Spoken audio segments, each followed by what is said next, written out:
Very good morning, dear students. Today I am going to explain you lesson 29 of your English grammar, letter writing. In this chapter, we will read that how to write the letters and what are the format of the letters and how we should write the letters. A letter is written to reach where you cannot reach yourself. Letter कब लिखा जाता है? जब आप किसी place पर नहीं पहुंच सकते तो आप उनको लेटर देते हैं. एंड से व्हाट यू कैन नॉट से योरसेल्फ पर्सनली, और आप उसमें ये मेंशन करते हैं कि आप पर्सनली उनसे क्या नहीं कह सकते. तो जो बातें आप उनसे पर्सनली नहीं कह सकते वो आप उसमें लेटर में लिख के उन्हें पोस्ट करते, उन्हें सेंड करते. Types of letters. अब लेटर्स कितने टाइप्स के होते हैं डियर स्टूडेंट्स? लेटर्स होते हैं 3 टाइप्स के, फॉर्मल लेटर और इनफॉर्मल लेटर. सबसे पहले तो 2 टाइप्स के होते हैं, फॉर्मल और इनफॉर्मल, लेकिन उसमें भी क्या होते हैं, उसमें भी वेरिएशंस होते हैं. इनफॉर्मल और पर्सनल लेटर. इनफॉर्मल और पर्सनल लेटर कौन से होते हैं? जैसे हम अपने मदर को, फादर को, अपने ब्रदर को, सिस्टर को, या फ्रेंड को, या अंकल को, आंटी को, या हम कोई भी हमारे जो कजिन्स होते हैं, या हमारे रिलेटिव्स होते हैं, या हमारे फ्रेंड्स होते हैं, जब हम ऐसे लोगों को जब भी लेटर लिखते हैं तो वो पर्सनल लेटर या फिर इनफॉर्मल लेटर कहलाता है. Formal letters. फॉर्मल लेटर्स में क्या क्या होता है? फॉर्मल लेटर्स में होता है ऑफिशियल लेटर, बिजनेस लेटर और मिसलेनियस लेटर, है ना. कौन कौन से होते हैं? फॉर्मल लेटर, मिसलेनियस लेटर और business letter. Essentials of good letter. अब सबसे पहले हमें ये जानना है कि एक अच्छा लेटर कैसा होता है. There are 6 C's of good letter writing which we will discuss here one by one. आप देखिए हम वन बाय वन डिस्कस करेंगे कि 6 तरह के सी हैं, ये सीज हैं, और इनको हमें याद रखना है कि हमें लेटर लिखते वक्त क्या क्या सावधानी रखनी चाहिए. सबसे पहले correctness. The letter should certain correct information. Letter में हमेशा सही इन्फॉर्मेशन होनी चाहिए. The facts and figures need to be ascertained from the source before committing them to paper. जब भी आप कुछ भी कमिट करना चाह रहे हैं, पेपर के ऊपर लिख रहे हैं, तो सबसे पहले आप उसको बारीकी से देख लें कि वो तथ्य सही है या नहीं. The spelling need to be correct. और स्पेलिंग बिल्कुल सही होना चाहिए. The grammar and punctuation need to be according to the standard usages. और ग्रामर जो है और पंक्चुएशन जो है उसका आपको बहुत ध्यान रखना होता है लेटर लिखते समय के. कहाँ आपको पंक्चुएशन अप्लाई करना है, कहाँ आपको पैराग्राफ चेंज करना है, ये सारी बातें आपको ध्यान रखनी होती है. नेक्स्ट है completeness. Enough time and attention need to be given to make the contents complete in order to fulfil the intent of the letter. Letter की इंटेंट को, मतलब लेटर हम किस पर्पज से लिख रहे हैं, क्यों लिख रहे हैं, उस पूरे इंटेंशन को जानने के लिए आपको उसका जो ऑर्डर है वो प्रॉपर रखना चाहिए. आपको स्टार्टिंग में क्या मेंशन करना है, कहाँ से शुरुआत करनी है, वो प्रॉपर होना चाहिए, वो लिखा उसमें होना चाहिए. उसके लिए इनफ टाइम और अटेंशन की ज़रूरत होती है. All enclosures of the letter should be duly attached. और जितने भी इनक्लोजर्स होते हैं उसके साथ अटैच होने चाहिए. The letter should be numbered, dated and signed. उस लेटर में नंबर होना चाहिए, साइन होना चाहिए आपकी, और उसमें आप डेट भी लिखी होनी चाहिए. Clarity. The letter should be worded in clear language. Letter को हमेशा क्लियर लैंग्वेज में लिखा जाना चाहिए. And be free from all ambiguities. और कभी भी उसमें डबल मीनिंग नहीं होने चाहिए. For example, in America the date this means 6 February. Hence, letter going to USA should spell the name of the month. However, we can also write it as 2nd June 2009. तो dear student देखिए यहाँ पे जो date mention की है वहाँ पे लिखा है 2, 6 and 2009, जबकि कैसा लिखना चाहिए था 2nd June 2009. तो ये यहाँ पे ये डिफरेंस है कि हमें कहाँ पे क्या मेंशन करना चाहिए. अब है कंसाइसनेस. कंसाइसनेस और brevity is brought into letters eight 2 levels. ये 2 लेवल पे ली जाती है, मैटर एंड लैंग्वेज. इसका बहुत ध्यान रखना चाहिए.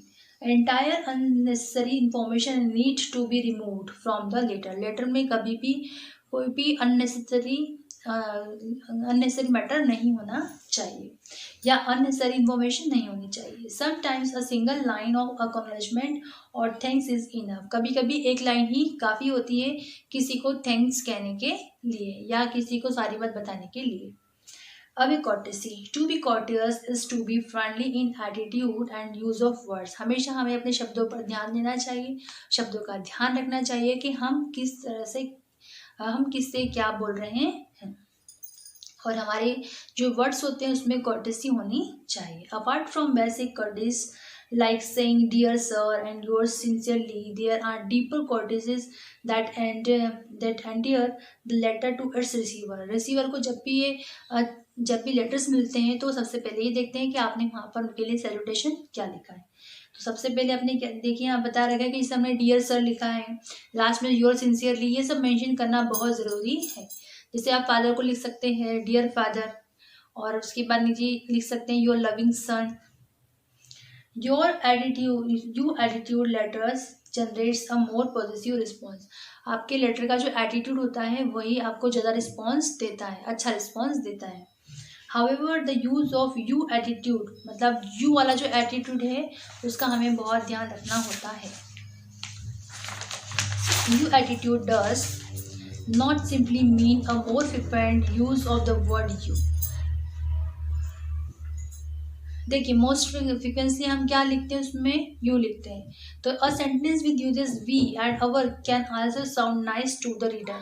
देखिए, कभी भी उसमें मेंशन यू करके नहीं करना चाहिए, या फिर वी या अवर हम लिखना चाहिए, तो उससे ज़्यादा कन्वीनियंट होता है वो, और लिखने वाले को रिसीवर को भी अच्छा लगता है. Next is concreteness and convincing power.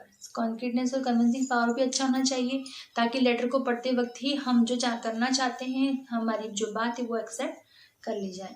A letter has to avoid approximate statement when exact ones can be given or are expected. A letter has to avoid approximate, मतलब लेटर में जो स्टेटमेंट्स होते हैं उसको अवॉइड करना चाहिए जो कि ज़रूरी नहीं है. और जब किसी एग्जैक्ट व्यक्ति को लिख रहे हैं टू बी गिवन और आर एक्सपेक्टेड, तो उनसे हमें जो एक्सपेक्टेशन होती है वो हमें उसमें मेंशन करनी चाहिए. A complaint letter can replace the phrase loss on a large scale. अब जो कंप्लेंट लेटर होता है उसको भी रिप्लेस कर दिया गया है, किससे, loss on a large scale से रिप्लेस कर दिया गया है. By the phrase loss of 1000 mean hours, this can be backed up by other fact and figures. इसको backed up कर सकते हैं other fact और figure से. Likewise, we process loan application speedily. जैसे हम लोन के लिए application देते हैं, can be changed to we decide on loan application up to ₹5 lakh within 15 days, है ना. तो मतलब हर जगह पे स्टेटमेंट क्या हो चुके हैं, चेंज हो चुके हैं. तो जो स्टेटमेंट्स होते हैं वो डिसाइड करते हैं कि हमारा लेटर कैसा है और लिखने वाला की पर्सनालिटी कैसी है. So first of all I am going to explain you the specimens of formal letter. सबसे पहले हम स्पेसिमेन ऑफ फॉर्मल लेटर पढ़ रहे हैं. Write letter of thanks to a stranger for sending you back your lost bag containing some money and important documents. अब यहाँ पे क्या लिखा गया है कि यहाँ पे लिखा है कि आपको एक लेटर लिखना है एक अजनबी को जिसने कि आपको आपका खोया हुआ बैग लौटाया है, जिसके अंदर कुछ मनी भी थी और कुछ आपके important documents. So first of all we have to write the address. सबसे पहले हमको एड्रेस लिखना है, देन प्लेस का नाम, देन डेट लिखनी है. उसके बाद हम लिख रहे हैं उस व्यक्ति का नाम जिससे हमें लेटर लिखना है. Dear sir, words fail me to express my gratitude to you for returning my bag. वो कह रहा है कि सर मेरे पास शब्द नहीं है कि मैं किस तरह से आपका शुक्रिया अदा करूं, मैं किस तरह से आपको थैंक्स कहूं कि आपने मेरा बैग रिटर्न किया. Which I had carelessly left behind in a DTC bus, जिसको मैंने लापरवाही से वहाँ पर उस बस में छोड़ दिया था. I just cannot tell you how relieved I felt. मैं आपको बता नहीं सकता हूँ कि मैं अब कितनी राहत महसूस कर रहा हूँ या मुझे कितने अच्छा लग रहा है कि जब मुझे खोया हुआ बैग मिल गया. I felt when I found all my documents and my money intact. मतलब मुझे बहुत बुरा लगा था कि जब मुझे पता चला कि मैंने अपनी मनी और मेरे अपने इम्पोर्टेंट डॉक्यूमेंट्स खो दिए हैं, तब मुझे बहुत बुरा लगा. In this world of today, goodness still exists. मतलब आपकी अच्छाई से पता चलता है कि अच्छाई आज भी जिंदा है, इस संसार में आज भी अच्छाई. And there are many good, honest and helpful people like you. और इससे ये भी पता चलता है कि इस दुनिया में आपकी तरह ऑनेस्ट और अच्छे लोग हैं. I express my thankfulness to you. मैं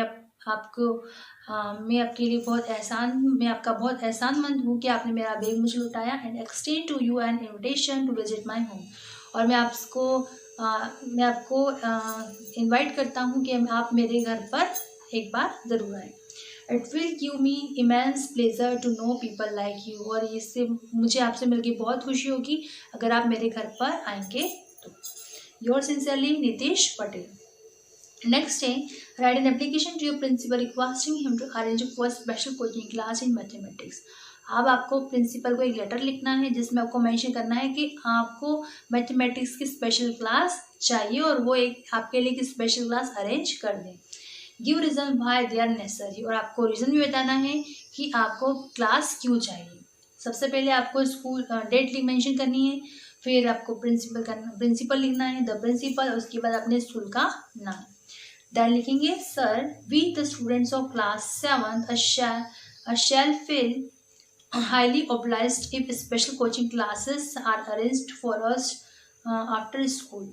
इसमें ये बताया गया है कि सर हम 7th क्लास के स्टूडेंट हैं और हम ये चाहते हैं कि हमारे स्कूल में हमें एक्स्ट्रा क्लासेस मतलब कि स्पेशल कोचिंग क्लास दी जाए, अरेंज कर दी जाए। Since we had no mathematics teacher for the month of July, क्योंकि हमारे पास जुलाई मंथ में एक मैथ्स का कोई टीचर नहीं था।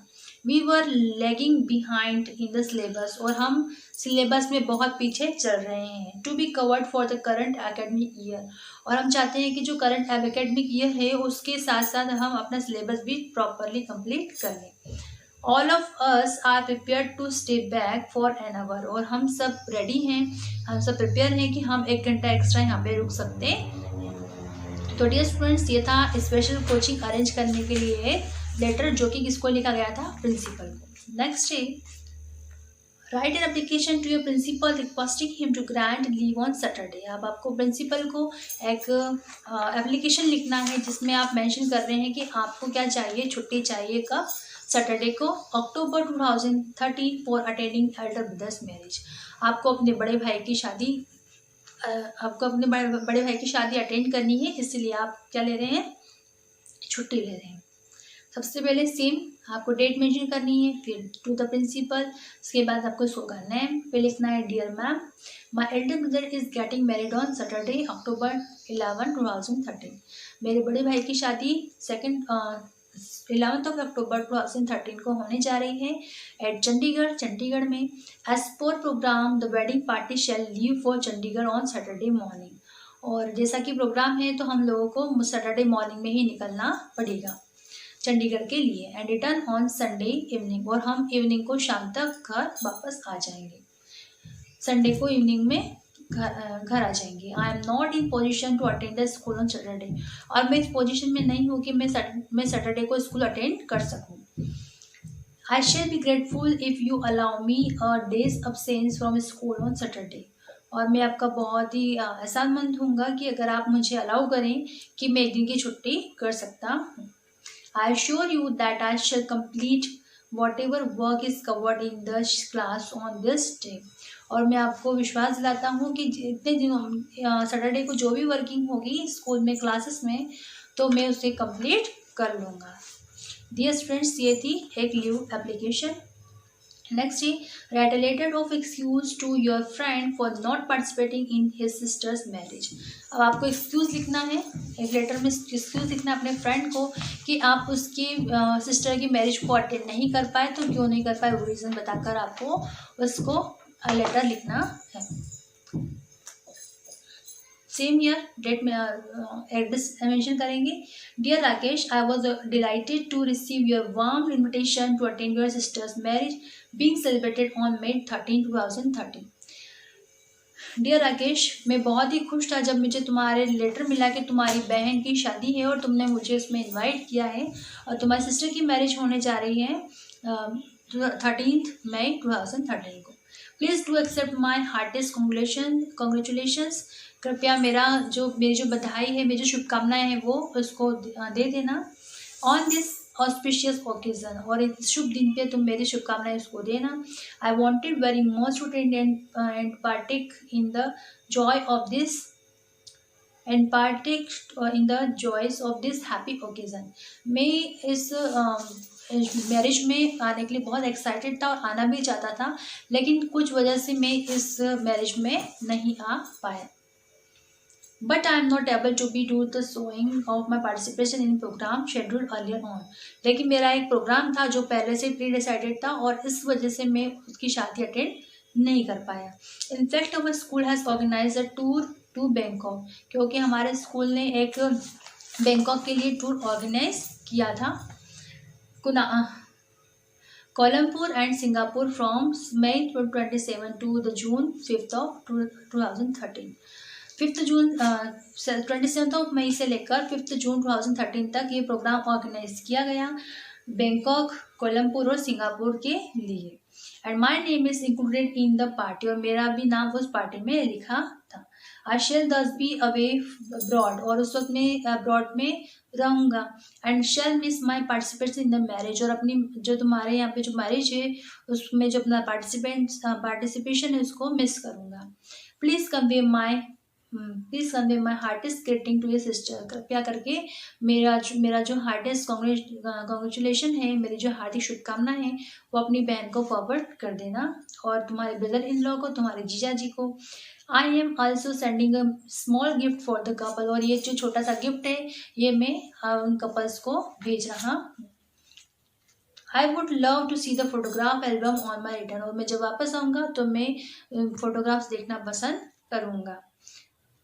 योर फ्रेंड उपेंद्र राठौर, उसके बाद उसने अपना नाम यहाँ पे मेंशन किया है। सो डियर स्टूडेंट्स, ये सारे थे letter and application. I think you all have understood. और अब इसके बाद जो फॉलोइंग लेटर्स हैं ये आपको PDF में मिल जाएंगे, और आप कुछ गूगल से भी सर्च कर सकते हैं। Thank you.